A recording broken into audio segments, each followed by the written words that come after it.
Chapter 2, When is a Company Ready to Go Global?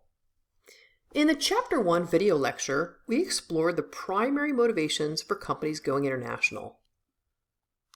Once you've explored your own firm's motives, the next step is to ask if your business is ready for the international arena. Chapter 2 tackles this topic. When is a company ready to go global? This lecture discussion will be a bit shorter than the other chapters. For those in companies at the point of internationalizing, going through each of the questions posed in conjunction with the supporting material in the chapter will be most helpful. But let's consider each of the 4 conditions in broad terms. Management commitment, in-depth experience with the product or service, adequate cash flow, and the capacity and capability to produce international products and services.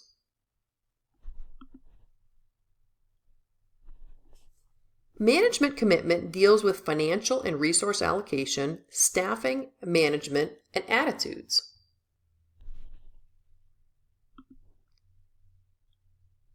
To understand management commitment, it's important to define the term payback period.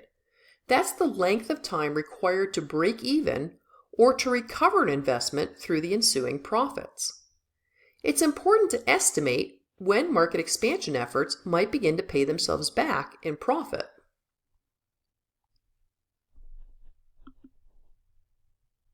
The significance of how overhead is allocated will be more obvious in Chapter 11 on pricing. As your author explains, full absorption costing, which is allocating both fixed and variable manufacturing costs, applied to products sold internationally, make those products too expensive, oftentimes, for the international marketplace. Small to medium-sized companies may justify using variable costing, which is allocating only the variable costs, to the products they sell internationally.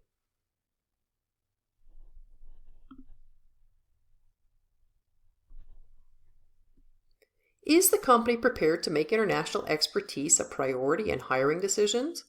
Is management prepared to increase salary offerings to attract internationally competent talent? What is the attitude toward failure within the company?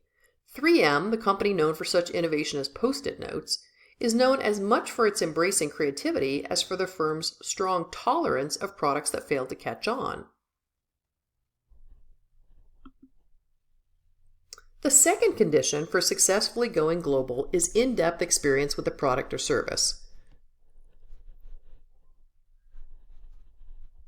I want to clarify the terms competitive advantage and value chain.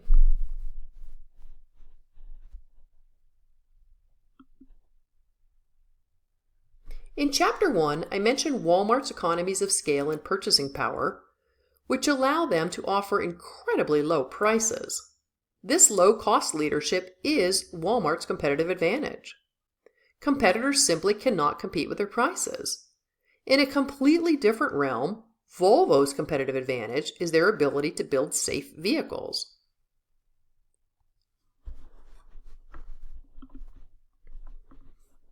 In 1985, Michael Porter identified value chains as those processes by which a business adds value.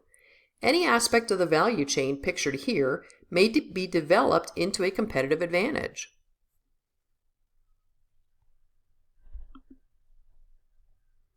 Does the company have adequate cash flow to support their international strategy? Will the firm be able to scale up production to meet international in addition to domestic demand?